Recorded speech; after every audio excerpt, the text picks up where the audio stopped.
Hi, you are with Phone Arena, and what we are about to introduce is the cell phone with the largest screen to date, the HTC HD2.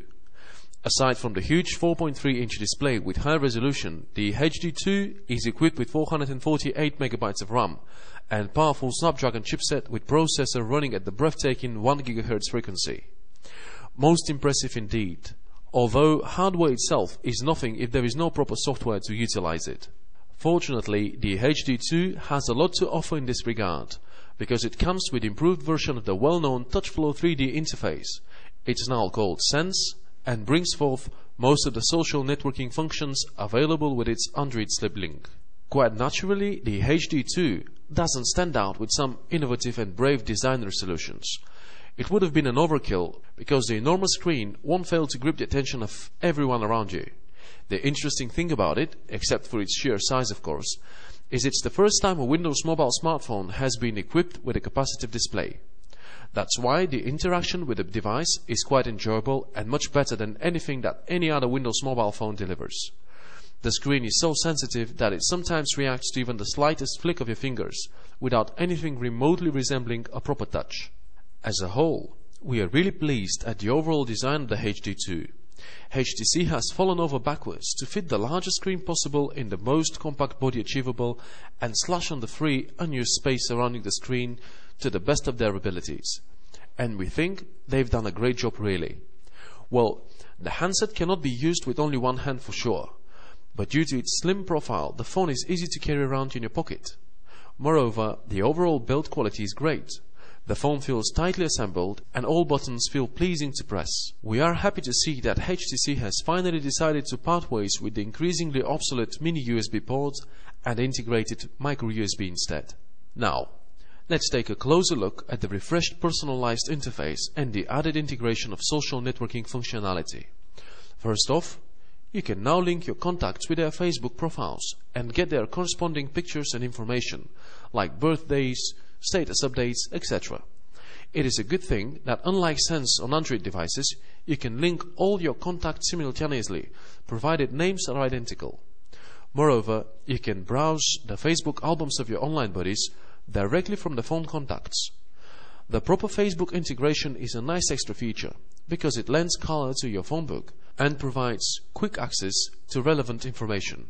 Aside from Facebook, you can take the advantage of the Twitter functionality of the HD2. You've got an application called Peep that's moved to a separate Twitter tab and allows for even quicker access to updates relating to the world of popular online service. Except for being able to follow new posts, you can also browse other people's profiles, update your location, retweet, etc.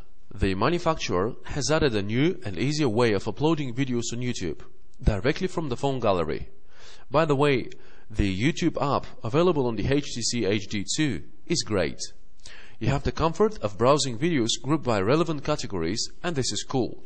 But more importantly, the huge screen delivers awesome experience.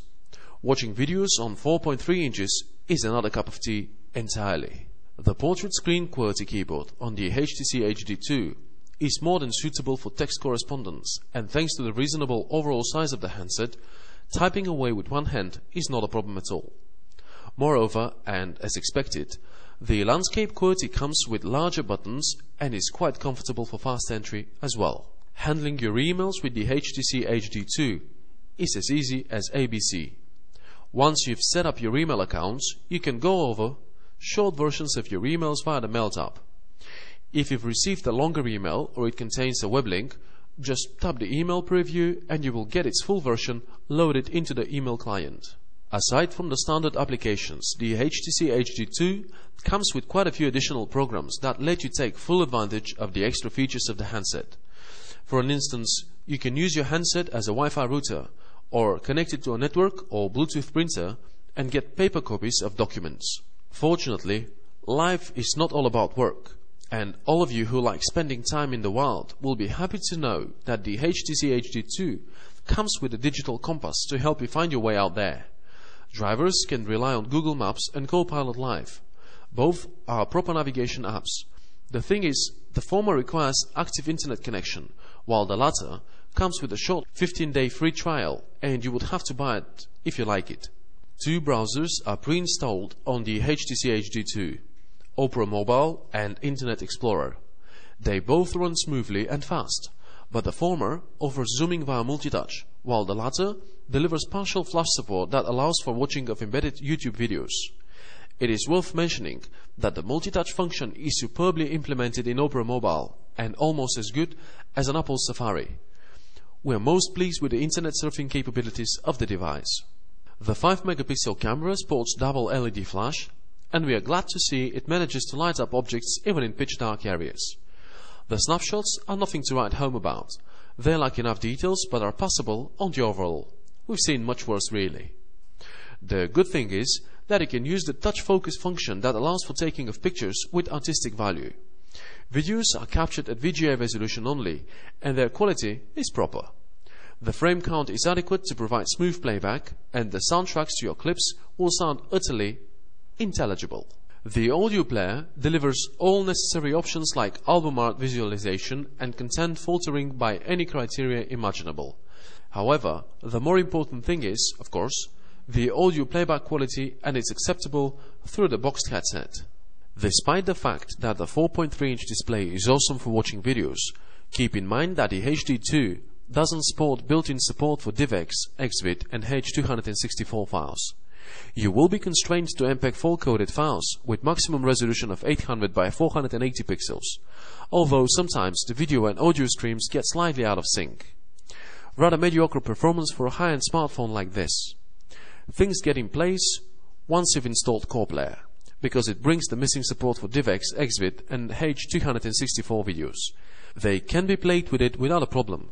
Just make sure that files in latter format are coded at a lower resolution than 800 by 480, so as to avoid skipping of frames. The HTC HD2 is not the perfect device for phone calls.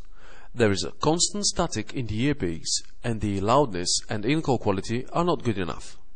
Your callers will enjoy slightly clearer sounding, although your voice will be sharper. Fortunately, the battery performs decently, and a single charge provided about 2 full days of moderate use of the handset. With its enormous capacitive screen and powerful hardware, this phone is a great option for all high-tech buffs. We can also recommend it to any Windows mobile lover, since the HTC HD2 is much better than any other handset based on the same operating system, save one, the Samsung Omnia 2, that offsets the advantages of the HD2 with an AMOLED screen and far better multimedia functionality. As a whole, we would opt for the HTC HD2 because it is equipped with a capacitive screen and snappier hardware. But in terms of multimedia capabilities, the Samsung Omnia 2 is our first choice.